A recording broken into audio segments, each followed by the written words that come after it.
Stephen Kozlowski. I am a producer for Two Eyes, also a music supervisor. Tell us a little bit about Two Eyes. Two Eyes was a love story and at heart, and it follows three different time periods, three different relationships in the 1860s, 1979, and in the 2019 time periods. But why did you choose to go with three time periods, or what's the goal with going with three time periods? So this is a really deeply personal film for all of us. One of the things that I think really, the commonality within the LGBT community is our coming out stories, our coming out to ourselves and that self-realization, that moment of realizing who you are, and then self-acceptance, and then acceptance from the world, and then finding love, finding loss, and finding hope. And these three stories show in three different ways that type of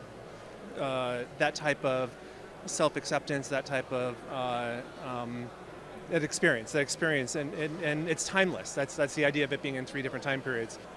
And when you see the film, the music is really inspirational, moving, emotional. It's the emotional heartbeat through the film, and so putting that music. One of my roles is putting that music together, and that was just an incredible experience for me.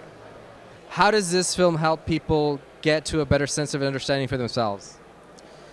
I think you're right on when you say there's no handbook for being gay, and movies and films have over time kind of taught people how they should act or how they should be, and I think what's different about Two Eyes is it's a new way of it gives new ideas, new approaches to people's experience of coming out to themselves, and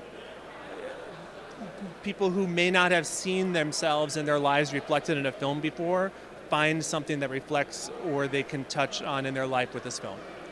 There's so many different threads that people can kind of pull on and join in their own experiences. We've had several people at screenings in tears, not from sadness but from happiness at the end, and said that they really felt this intense epiphany, or they came away from the film with this new understanding of a friend of theirs or of their own lives.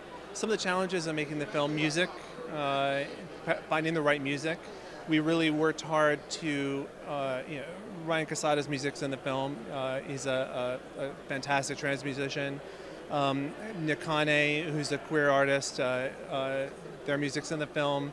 And a couple of the songs Nikane sings in the film are actually covers of Jackie Shane songs, and not many people understand that Jackie Shane is one of the first openly out trans artists from the 60s. And not many people know about her music, and so she's kind of been lost in there, and so we were hoping to help kind of educate people and bring people, give a little bit of history from that trans music world that people don't know about by introducing Jackie Shane through the film as well. Personally, I was attracted to this film. Travis wrote the script. Was attracted to making something that would have made a difference when I was a kid, to see something like this. And I think there's especially in independent film, people shouldn't be afraid to make the film or make the work of art that they wanted to see or would have made a difference in their lives when they were a kid, because it could make a difference in somebody else's life right now. And so people shouldn't be afraid to push their own boundaries and dig down into those experiences to share and to build something that can really inspire somebody or touch somebody. Awesome. All right. Well, thank you very much. Appreciate it. Thank you. Bye-bye.